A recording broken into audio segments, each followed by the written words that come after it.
Hello guys, welcome to this video. I hope you all are doing well. So today we are going to discuss about the writing task 2. As we all know that in a writing module हमारा जो writing task 1 होता है it is considered for just 30% of the marking. You can say it consists of just 3 bands, whereas on the other hand writing task 2 has majority of the weightage of our writing marks. हमारे 9 में से जो 6 bands हैं वो writing task 2 को consider किए जाते हैं. ठीक है. So today we will discuss the most important part of our writing module. तो राइटिंग टास्क 2 के बारे में हम सब लोग अवेयर होते हैं कि उसमें हमें हम फर्स्ट ऑफ ऑल कोई टॉपिक दिया होता है. General topic is provided, afterwards a question is asked and we have to explain that thing in about 252 nearly 270 words. But these days in IDP the rules have changed. There is no word limit. It means if you will write above 270 then it will not at all cost a penalty, but try to avoid that.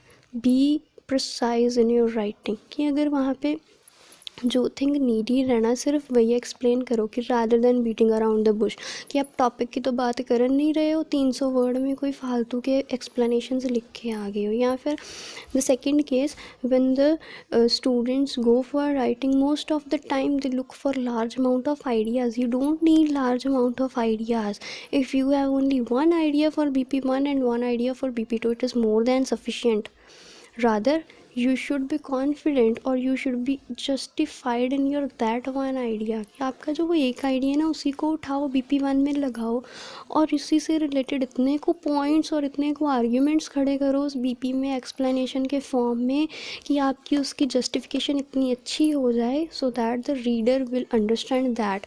क्योंकि हमारी जो writing होती है ना, it should just move like the flow of water. वो आगे आगे चलनी चाहिए. मतलब अगर आप एक टॉपिक उठा रहे हो ना, जो नेक्स्ट एक्सप्लेनेशन है, try to link that with your first topic. ठीक है. तो जब भी हम राइटिंग करते हैं, remember one thing that never go for using endless number of points. कभी भी ये नहीं करना आपने कि BP1 में 5 पॉइंट लिखे, BP2 में 5 पॉइंट लिखे, दोनों को एक्सप्लेन किया नहीं कहीं भी और just you are done with your writing. No, that format is wrong. Just try to explain all the points properly. अगर आप एक भी पॉइंट लिख के आ रहे हैं ना, उस एक पॉइंट को इतना सफिशिएंट जस्टिफिकेशन दो कि कोई उसको क्वेश्चन ना कर सके.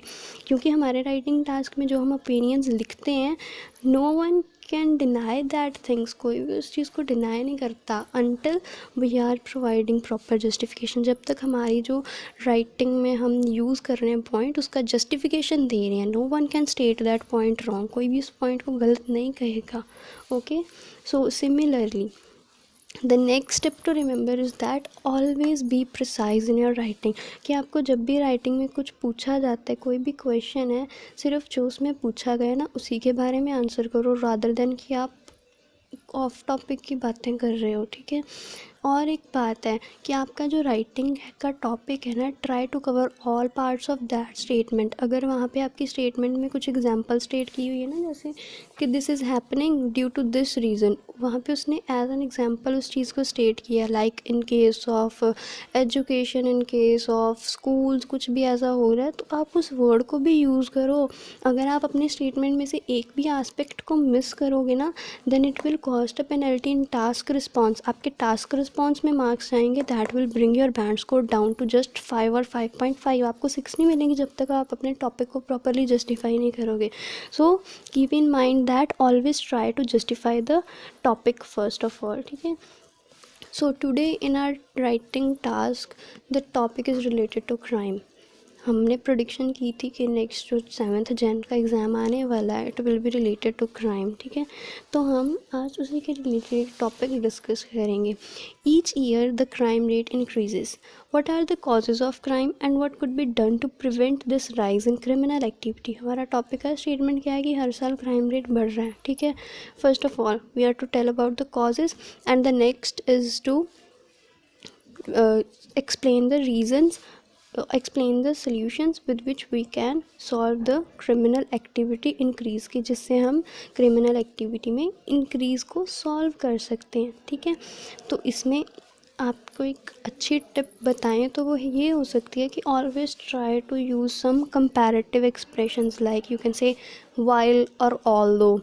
It could be argued that, despite the fact that, admittedly, certainly, but, or however, even though, it may be true that. So try to use such subordinate conjunctions. जब तक आप अपने ग्रामर की रेंज को show नहीं ना करोगे reader को, तब तक आपका जो राइटिंग का बैंड स्कोर है वो 6 से अबव 7-8 तक नहीं जाएगा. It can not move up to 8 until you improve your grammatical range. हमारी grammatical range बहुत इंपॉर्टेंट होती है. एक्यूरेसी तो चाहिए ग्रामर की, उसके साथ साथ हमने शो करना है कि हमें सिर्फ सिंपल सेंटेंसेस नहीं, हमें complex, compound, passive voice, conditional sentences सब कुछ आता है. So for that use subordinate conjunctions. Okay, so coming to our task. हमारा टास्क क्या था कि each year the crime rate increases, what are the causes of crime and what could be done to prevent this rise in the criminal activities. ठीक है, so first of all इसकी अगर हम intro को paraphrase करें तो इसमें हम क्राइम के बारे में बात कर रहे हैं. फर्स्ट ऑफ ऑल हम क्राइम के बारे में कोई जनरल स्टेटमेंट दे सकते हैं. ठीक है, उसके बाद अपनी स्टेटमेंट को पैराफ्रेज करेंगे. ठीक है, और उसके बाद हमारी जो इंट्रोडक्शन है ना उसमें भी एक हम गलती कर देते हैं. हम ये सेंटेंस लिख देते हैं, कॉमनली यूज्ड सेंटेंस, कि दिस ऐसे विल शेड लाइट या दिस ऐसे will discuss the causes and solutions of rise in crime in the upcoming paragraphs. This is very common line. ये बहुत मोनोटनस है. ठीक है, बहुत सारे लोग, अगर आपके जो वो डेस्टिनेशन है ना आपके टेस्ट की, वहाँ पे 100 स्टूडेंट्स हैं ना, तो वो 100 के 100 यही लिखेंगे. So try to write something new. तो इसीलिए जैसे यहाँ पे कॉजेज़ और सोल्यूशंस पूछे हैं ना, जो हमारे कॉजेज़ और सोल्यूशंस हम आगे मेंशन करने वाले हैं उनका थोड़ा सा एक हिंट हम इसमें मेंशन कर सकते हैं अपनी इंट्रोडक्शन में. It will look more effective rather than कि आप यही कॉमन सेंटेंस लिख ही जा रहे हो. ठीक है, so here if we look at the introduction, हम देख सकते हैं कि crime is an issue of increasing concern around the world and more money than ever before is being spent on detection and punishment of criminal activity. हमने बता दिया कि crime जो है ये आजकल वर्ल्ड में इंक्रीजिंग कंसर्न का एक टॉपिक है. ठीक है, और बहुत मनी इसके डिटेक्शन और पनिशमेंट पे स्पेंड हो रही है. ठीक है, नेक्स्ट हम रीफ्रेज कैसे कर सकते हैं कि the reasons why people commit crime are countless, but drugs and alcohol, social problems and poverty play a major role. हमने हिंट दे दिया कि हमारा जो टॉपिक है हम इसके बारे में, रीजंस तो काउंटलेस हैं बट मैं यहाँ पे किसके बारे में डिस्कस करूँगा, drug, alcohol, social problems and poverty. ठीक है, उसके बाद सोल्यूशंस भी पूछे थे ना, तो अब हम सोल्यूशंस के बारे में भी रीफ्रेजिंग करेंगे कि to solve these problems government can either focus on draconian punishments or improve employment opportunities, invest in good housing projects and tackle drug and alcohol abuse. की जो ऊपर मैंने कॉजेज़ मेंशन किए थे इनको पहले गवर्नमेंट को सॉल्व करना चाहिए. So try to use this method कि आप अपने इंट्रोडक्शन में ना आपकी स्टेटमेंट के सारे पार्ट्स कवर कर दो रादर दैन कि एक बोरिंग सी थीसिस लाइन हम लिख रहे हैं. ठीक है, उसके बाद हमारा जो BP1 था इसमें कॉजेज़ का होना है. उसके बाद BP जो 2 है वो किससे रिलेट करेगा, हमारे सोल्यूशन से. एंड द कंक्लूजन हम उसको एक अपने पॉइंट ऑफ व्यू में स्टेट करेंगे. ठीक है, उसके बाद BP1 में if we start, one of the main cause of criminality is use, sale and trafficking of narcotics. तो अब आपने देखा होगा कि यहाँ पे कोई लॉन्ग लेंथ वाले कनेक्टर्स नहीं यूज़ किए जिनको आप लोग कहते हो स्टार्टिंग कनेक्टर्स. अगर आप अपना टास्क फर्स्टली से भी स्टार्ट कर रहे हो ना, BP1 फर्स्टली से भी स्टार्ट कर रहे हो, सो it will help you score 9. ये ज़रूरी नहीं है कि पहले आप बड़े बड़े इडियम्स या बड़े बड़े फ्रेजेस लगा के 2 लाइन्स को कवर कर रहे हो BP1 की. वो सिर्फ एक आपके ना एक्स्ट्रा बर्डन पड़ता है टास्क पे, वो आपको कोई बैंड्स नहीं देगा. ये बड़े बड़े जो कनेक्टर्स होते हैं बुकिश लैंग्वेज बनाते हैं आपकी राइटिंग को. So try to write normal, try to write natural, ताकि वो रीडर है ना वो आपकी एबिलिटीज़ को जज करे, आपकी क्रैमिंग को जज ना करे. ठीक है, उसके बाद one of the main causes of criminality is the use, sale and trafficking of narcotics और वी कैन से ड्रग्स.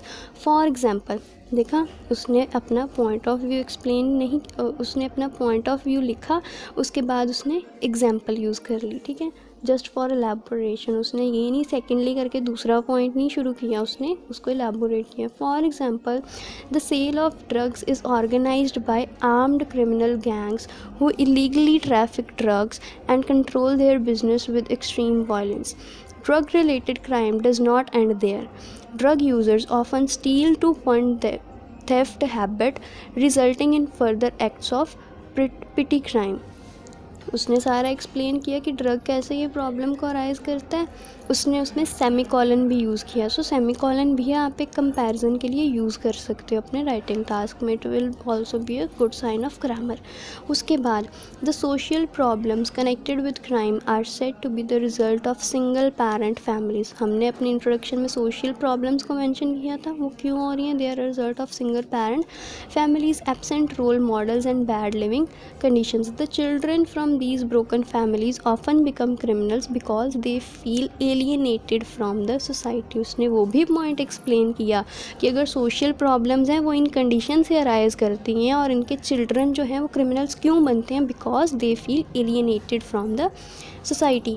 अब इसमें भी हम एग्जाम्पल यूज़ कर सकते थे. उसके बाद, poverty is also reason behind crime. When unskilled jobs pay so little and prices are so high, it's easy to see why some turn to crime for an income.